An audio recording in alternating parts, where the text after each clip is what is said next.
Magandang araw sa inyong lahat at magandang araw din sa lahat ng mga taga-Caloocan. Po, sa balita po tatakbo ng mayor to dyan si Antonio Trillanes sa Caloocan. At pinagmamalaki niya pa na siya raw ay taga-Caloocan at dyan raw siya ipinanganak. Naku po, Trillanes, ayan ka na naman. Huwag po tayong maniniwala sa mga sabi-sabi ni Trillanes. Alam naman natin, siya po ay pambansang fake news, pambansang marites. So ako na po ang magsasabi sa inyo, mga taga-Caloocan, na si Antonio Trillanes po, lahat po ng mga sinasabi-sabi niya ay lahat panaginip. Gusto niyo ikwento mo sa iyo ang panaginip ni Trillanes? Okay. So ngayon umpisa na natin ang panaginip ni Trillanes patungkol sa pagtakbo niya ng mayor niya sa Caloocan. So ito na, kunwari po si Trillanes.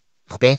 So kikwento ko lang dito yung panaginip ni Trillanes sa pagtakbo niya ng mayor dyan sa Caloocan. So, umpisa na natin. Nasasabi ka kong ibahagi sa inyo ang isang kamakailang pangarap ko tungkol sa pagtakbo bilang alkalde sa Caloocan. Ito ay isang hindi ka panipaniwalang karanasan. Hindi rin ko panipaniwalang karanasan, kaya panaginip lamang. Na nag-iwan ng isang pangmatagalang impresyon sa akin. At hindi ako makapaghintay na ibahagi ito sa inyo. So isipin nyo kahit sa panaginip, atat na siyang tumakbo ng mayor sa Caloocan. Sa aking panaginip, nakatira daw ako sa Caloocan. O isipin nyo bagi sa panaginip niya, talagang kiniklaim niya na nakatira raw talaga siya sa Caloocan. Okay, tuloy. Isang matang lungsod sa Pilipinas at nagkaroon ako ng matinding pagnanais. Panaginip lamang yan Pero matindi na ang pagnanais si Trillanes na maluklok sa Caloocan bilang mayor. Bagi sa panaginip pala, matindi pala ang pagnanais niya, no? Na gumawa ng pagbabago sa aking komunidad. Sa kanyang panaginip nagkaroon daw siya ng matinding pagnanais na baguhin ang komunidad. Pagbabago? Pwede nga. Pati ba naman sa panaginip, lulukuhan mo yung mga tao sa Caloocan? Minsan wala ka pa namang napatunayan kahit yung senador ka. Ang ginawa mo, puro pagkakalat ng mga fake news. Puro chismis. Okay, tuloy. Habang naglalakad ako sa lansangan, nakaramdam ako ng pagmamalaki at layunin.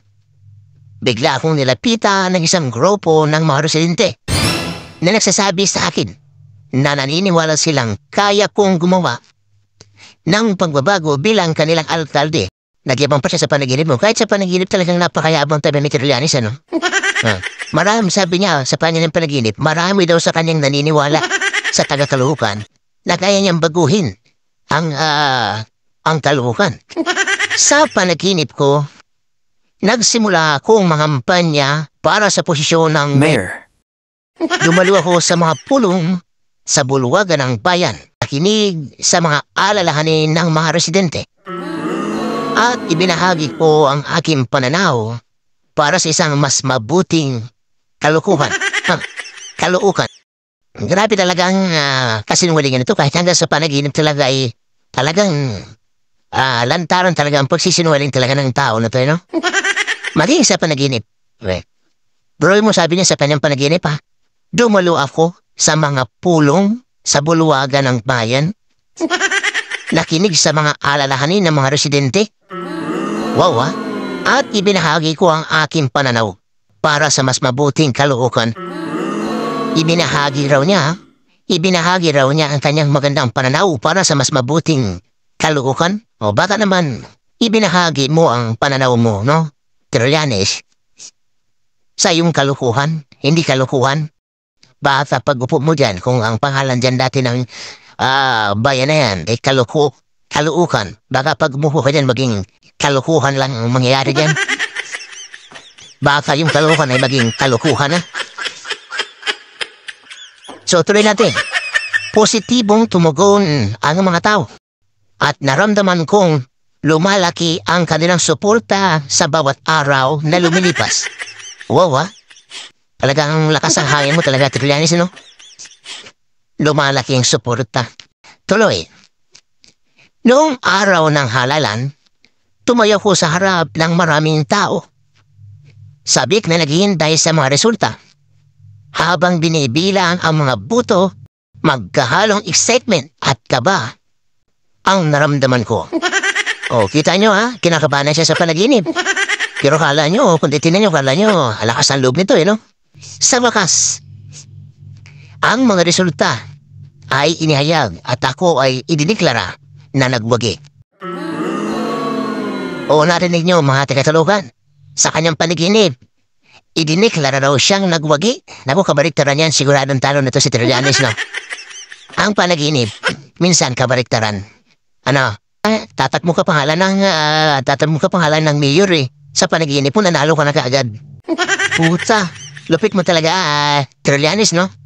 Ang lakas talaga ng tama mo. Hanggang sa panaginip, ang lakas pa rin ng tama mo.